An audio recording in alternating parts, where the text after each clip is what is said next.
자, 오늘요, 추수감사 주일이에요. 지난주는 유래를 나눴기 때문에 제가 자세한 설명을 안 하겠습니다. 전 세계 교회가 약간 교회마다 약간 차이가 있지만 11월 셋째 주일을 추수감사절로 지키자 이렇게 해서 전 세계가 이렇게 지키고 있고요. 11월 셋째 주일 지나고 목요일은 이제 미국이나 기독교 문화가 일반화된 그러니까 추수감사절로 이렇게 지키고 그렇게 하죠. 자, 오늘 우리 신앙의 이 수준 또 인격 삶의 건강도의 수준을 뭘로 평가할 수 있겠어요? 물론 다양한 것들이 있겠지만 저는 태도라고 생각합니다. 어떤 주어진 상황에서 어떤 태도와 또 어떤 언어로 표현하느냐, 그것이 그 사람의 인격적 수준이고 또 우리 신앙인들인 우리에게서는 신앙적 수준이라고 믿습니다. 우리가 어떤 사람을 보면 좀 좌절감을 느낄 때가 있죠. 저 사람은 저렇게 참 잘 살까? 저렇게 상황적으로도 걱정거리가 없고 참 부러운 사람들이 있잖아요. 여러분 부러우신 분 없으세요? 있죠? 참 저분은 아무 어려움도 없을 것 같고 항상 싱글벙거리고 참 밝고 그리고 가정생활도 문제가 없는 것 같고 아무 문제가 없는 것 같은 그런 사람들을 우리가 보게 되잖아요. 옆 사람에게 우리 인사합시다. 꿈 깨세요. 절대 아무 문제 없는 사람 없어요. 그래서 이제 그 사람의 어떤 인격적 수준, 건강지수 이런 것들, 정신건강이나 또 신앙의 지수 이런 것들을 평가하는 것은요, 인생에 어려움이 주어졌을 때예요. 어려움의 요인에 대해서는 지금 나누지 않겠습니다. 오늘 읽은 하나님의 택한 백성들 그 가운데 하나님 말씀을 전하고 미래를 예언하는 선지자 사역을 했던 이 하박국 시대에 이 시대를 한마디로 말하면 엎친 데 덮친 격과 같은 시대예요. 그러니까 이 되는 일이 별로 없는 어려움들이 계속 가중되는 그런 시대를 말하죠. 엎친 데 덮친 격, 어려운 일이나 불행이 겹쳐서 생긴다 이런 뜻이잖아요. 그러니까 이 하박국 선지자는 7세기 초에 예레미야와 동시대에 활약했던 선지자인데 그때가 남유다의 왕이 16대 왕 요시야 왕이 있었고요. 또 18대는 여호야김 왕까지 활약을 할 때였습니다. 이미 722년에 BC 아수르라는 나라에게 북쪽 이스라엘이 망하게 되었습니다. 남쪽 이스라엘은 이제 시간 문제지 무너지는 것은 시간 문제예요. 아수르가 호시탐탐 기회를 노리고요. 또 신흥 강대국이 일어났는데 바벨론이라는 나라가 일어나서 또 남유다를 집어삼키려고 하는 그런 상황이죠. 그래서 결국 이 바벨론에게 BC 586년도에 완전히 무너집니다. 망해버립니다. 네, 그렇게 되기까지 세 번의 포로로 잡혀가는 일인데 BC 605년, BC 597년, 또 BC 586년에는 완전히 망해버리죠. 그러니까 그 망하기 직전의 상황이니까 풍전등화와 같은 아주 위기의 상황이에요. 그런데다가 이제 외세 침입을 받고 생산된 산업물은 또 빼앗겨버리고 또 이제 국내적으로는 굉장히 영적으로는 하나님을 떠나 있고 우상 숭배하고 귀신 문화를 숭배하고 또 도덕적으로 굉장히 무너져 있는 그런 상황이었고 국외적으로는 또 외세 위기 속에 있었어요. 그리고 농사를 지으면 되는 게 없는 게요. 그래 오늘 아까 찬양할 때도 가사를 읽고 읽었던 말씀처럼 무화과 나무가 무성하지 못하고 포도나무에 열매가 없고 좀 말씀 띄워주세요. 감람나무에 소출이 없고 밭에 먹을 것이 없고 우리에 양이 없고 외양간에 소가 없는 그러니까 되는 게 없는 이런 상황이에요. 그런데 이 하박국 선지자가 결론적으로는 나는 여호와로 말미암아 즐거워하겠다. 앞부분에 17절까지 되는 게 없는 엎친 데 덮친 격의 상황인데 18절에 보면 나는 여호와로 말미암아 즐거워하며 나의 구원의 하나님으로 말미암아 기뻐하리로다. 참 이런 모습을 보면요, 되는 게 전혀 없는데 어떤 사람이 나는 그냥 항상 기뻐하고 감사할 거야 이러면 좀 사람들 마음을 상하게 할 수 있는 사람이에요. 저 사람은 뭔데 이 공감 능력이 왜 없지? 왜 우리는 이렇게 어려워서 죽지 못해 사는데 저 사람은 그냥 기뻐하겠다, 뭐 즐거워하겠다, 뭐 이러고만 있냐고. 그리고 하나님이 살아계시면 나는 구원의 하나님으로 말미암아 기뻐하리로다 했는데, 아예 하나님이 살아계시면 우리나라가 이렇게 어렵고 외세의 침입을 받고 있고 농사도 이렇게 안 되고 전쟁이 또 쳐들어온다는 소리가 들리고 이런 상황이냐? 하나님이 살아계시면 어떻게 이럴 때 아무것도 하지 않으시는 하나님이냐? 이렇게 충분히 컴플레인하고 질문할 수 있는 이런 상황이에요. 근데 어쨌든 하박국 선지자는 결론적으로 나는 여호와로 말미암아 즐거워하고 기뻐하겠다 그랬거든요. 그리고 하박국이라는 사람이니까, 선지자이니까 그럴 수 있겠지 뭐. 저 사람은 우리하고 다른 사람이야, 그렇게 생각할 수 있는데 오늘 16절에 보니까 하박국 선지자가 그런 고백을 합니다. 내가 들었으므로, 뭘 들은 거면 전쟁의 소리를 들었다는 거예요. 내 창자가 흔들렸고 그 목소리로 말미암아 내 입술이 떨렸도다. 전쟁이 일어난다는 소리를 하나님께로부터 들은 거예요. 그러니까 창자가 흔들리고 입술이 떨리고 무리가 우리를 치러 올라오는 환난 날을 내가 기다림으로 썩이는 것이 내 뼈에 들어왔으며 내 몸은 내 처소에서 떨리는도다. 몸은 떨리고요, 집에서 몸을 벌벌 떨고 있고 뼈는 막 뼈가 썩어지는 것 같은 고통이 오는 겁니다. 여러분, 너무 걱정을 하고 근심하고 스트레스를 받으면요 뼈까지도 아픈 그런 상황인 거예요. 그러니까 이걸 보면 하박국 선지자가 우리하고 또 일반적인 평범한 사람하고 별반 다른 게 없는 거예요. 그래서 저는 이게 은혜가 됩니다. 만약 하박국 선지자가 대단한 사람이면 우리하고 다른 사람이잖아요. 저 사람이니까, 태생적으로 저런 사람이니까 저럴 수 있겠지 그러잖아요. 근데 오늘 보니까 뼈가 썩어지고 창자가 흔들리고 몸은 집에서 벌벌 떨는 이런 이 연약함이 있는 거예요. 인간은요 누구든지 연약함이 있습니다. 어떤 사람을 보면 크게 보고 높이 보이고 강하게 보이지만요 실상을 돌아보면 너나 할 것 없이 다 인간은 연약한 존재입니다. 그래서 여러분, 이 제가 종이를 좀 이거 종이와 같아요. 이렇게 인간은 약하고 찢기기 쉽고요 얼마든지 찢기는 거예요. 이게 하나님께 붙어 있을 때 이게 찢겨지지 않는 거지, 태생적으로 인간이 강하지 않아요. 상처 잘 받고요 약하고 자기중심적이고 그런 존재입니다. 미래가 불확실하니까, 결과가 불확실하니까 불안하는 거예요. 더 나아가서는 두렵고요. 또 이런 상황에 우리가 영향을 받는 사회적 존재니까 이런 상황의 부정적인 모습을 보면서 또 한편으로 의기소침하고 좌절하고 낙담하고 더 나아가서는 절망에 빠져버리잖아요. 이게 인간의 연약함입니다.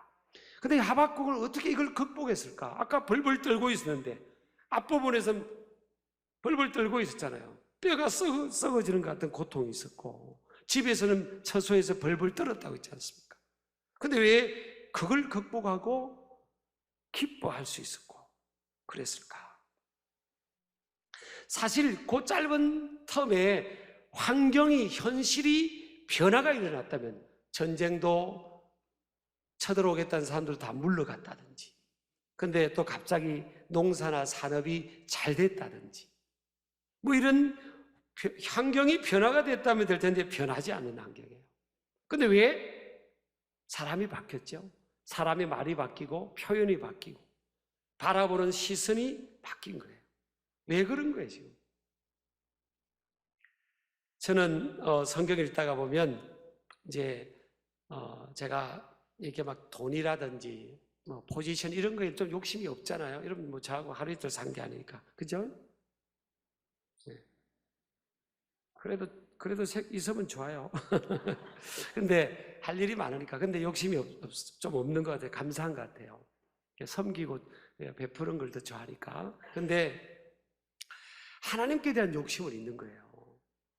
근데 하나님 앞에 쓰임 받았던 인물들을 이렇게 보면, 야, 나도 저렇게 쓰임 받고 싶다. 그런 욕심이 있잖아요.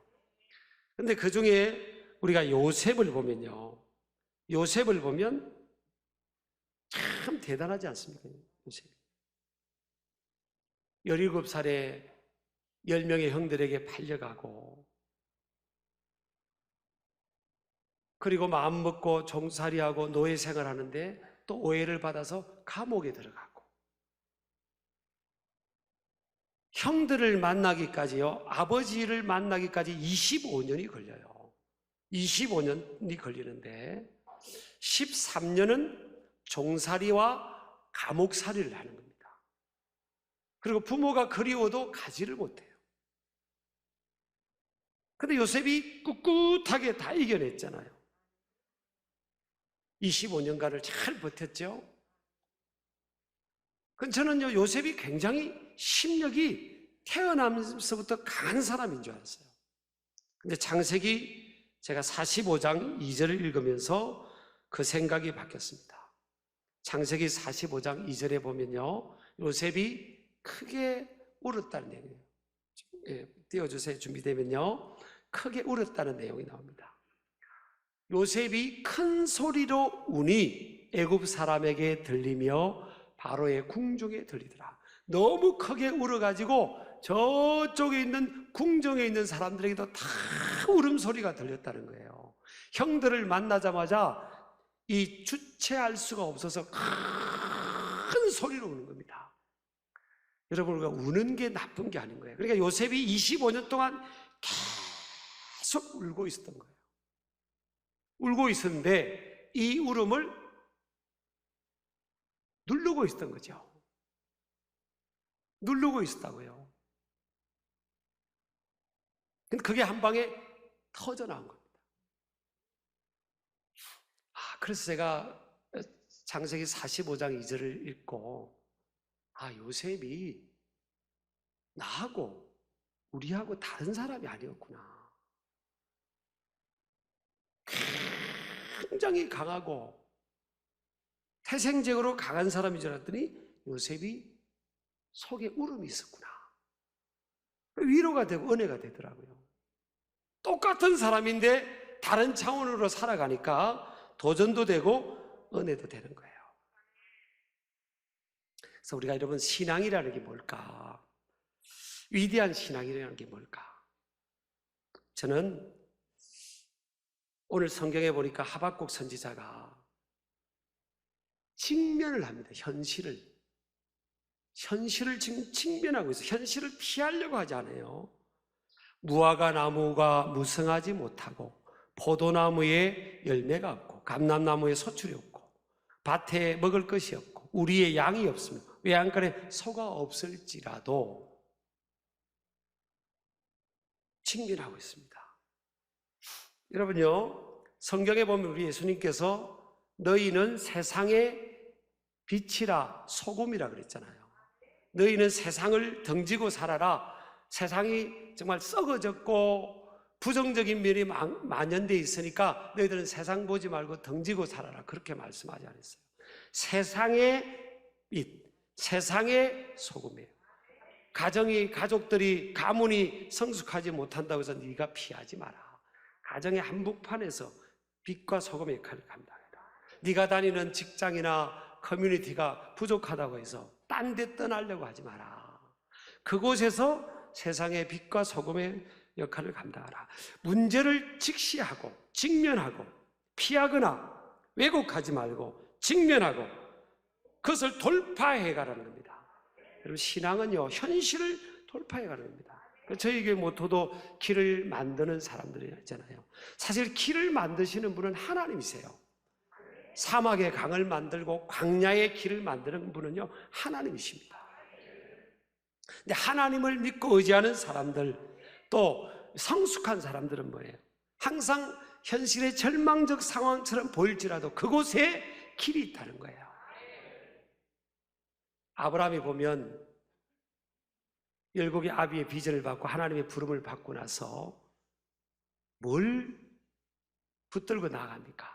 돌파입니다. 돌파 신앙이에요. 히브리어로 얄라크라는 단어잖아요. 피해가지 않습니다. 돌파해요. 어렵고 힘든 환경을 돌파해 간다고요. 저는 나라와 민족도 우리 믿는 사람들은요, 지역사회의 아픔도 짊어져야 된다고 생각합니다. 아니, 나라가 왜 어렵지? 경제가 왜 어렵지? 그러면 파일을 나눠야 되고요. 하나님의 마음이 그거예요. 우리 지역이 어쩌고 저쩌고 이게 아니라 그러면 우리가 가진 파일을 나눠야 되는 겁니다. 좀 손해도 보고, 성경도 그랬잖아요. 이삭을 줍지 말라고. 이 벼를 추수하다가 떨어진 이삭을 줍지 말라고. 없는 사람들, 어려운 사람들을 배려하는 거잖아요. 하나님의 정신이잖아요.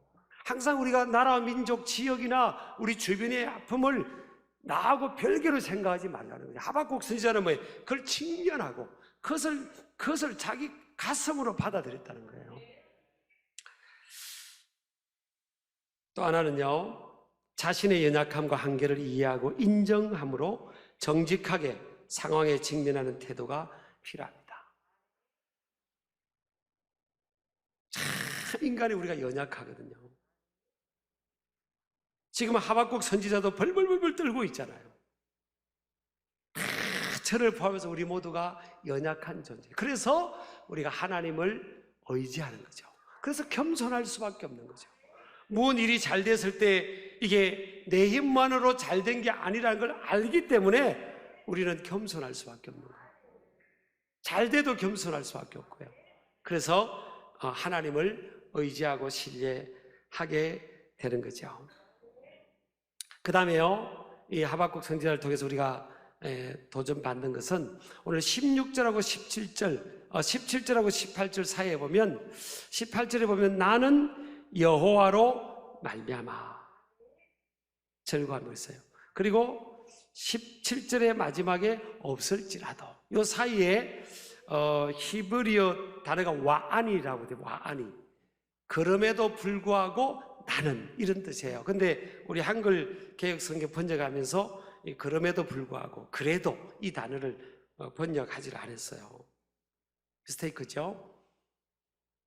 그럼에도 불구하고 나는, 현실이 아직 안 바뀌었음에도 불구하고 나는, 따라합시다. 그럼에도 불구하고 나는. 우리 아멘 하시기 바랍니다. 이게 성숙함이죠. 이게 위대함입니다.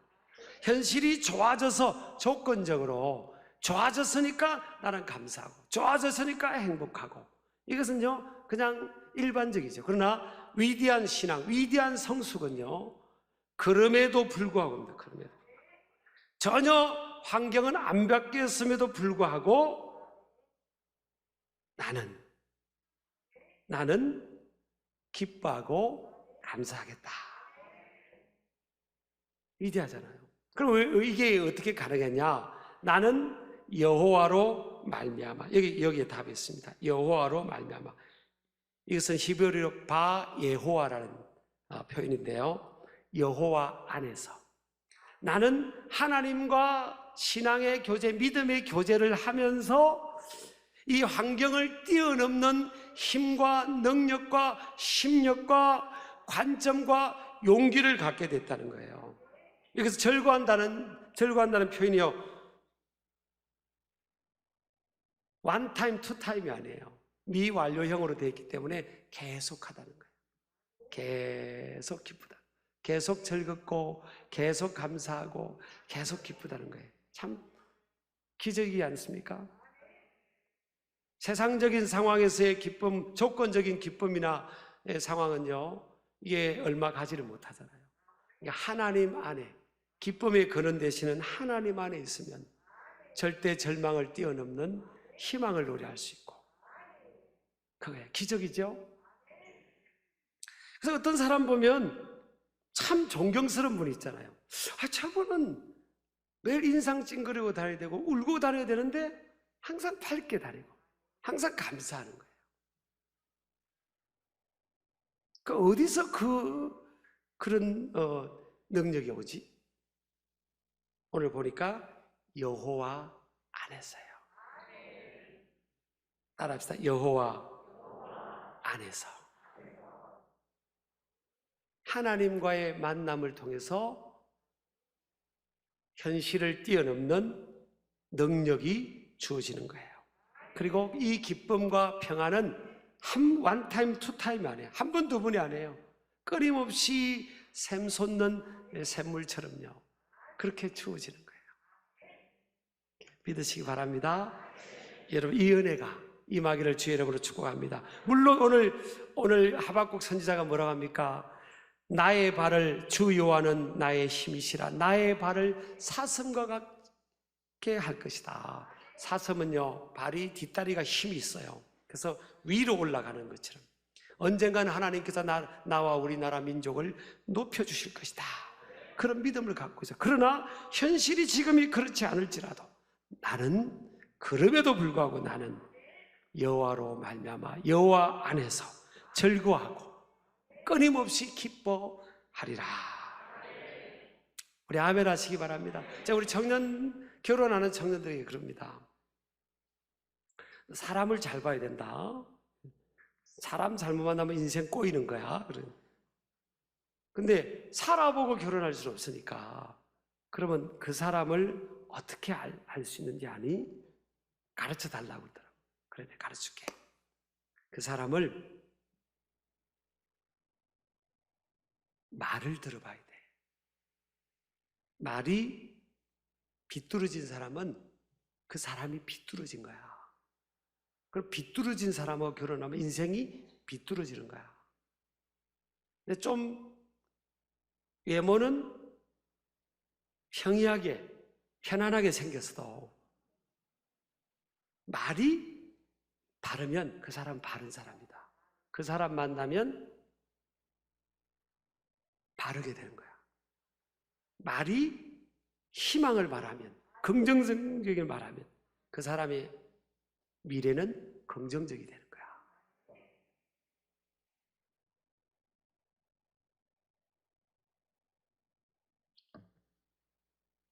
제가 우리 아내를 꼬실 때 말로 꼬셨잖아요. 한 10년 안에 세계 일주를 시켜준다고. 결혼하고 보니까요, 우리 아내는 여행 다니는 걸 안 좋아하더라고요, 사실은. 나중에 안 사시지만. 그런 어쨌든, 여러분, 옆 사람을 축복합시다. 당신을 보니까 인상이 참 좋으세요. 비결이 뭐세요? 저는 예수님 믿기 전과 믿은 후에는요, 하늘과 땅 차이예요. 믿기 전에는 전혀 웃지를 않았습니다. 예수님 믿고부터 예수님이 내 마음에 찾아오시고 기쁨을 주시고 평강을 주셨어요. 여러분, 오늘 처음 나오신 분도 계실 텐데요, 예수님을 꼭 마음에 모시면 세상에 주지 못하는 기쁨이 주어지고 평강이 주어집니다. 물론 그분은 우리의 삶의 환경도 바꾸실 수 있는 분이에요. 그렇지만 우리 내면에 찾아오시면 세상에 주지 못하는 기쁨과 평안함을 경험하게 될 줄을 믿습니다. 그래서 이 하박국처럼 이런 노래를 하게 될 줄을 믿습니다. 이 은혜가 임하기를 주의 이름으로 축복합니다.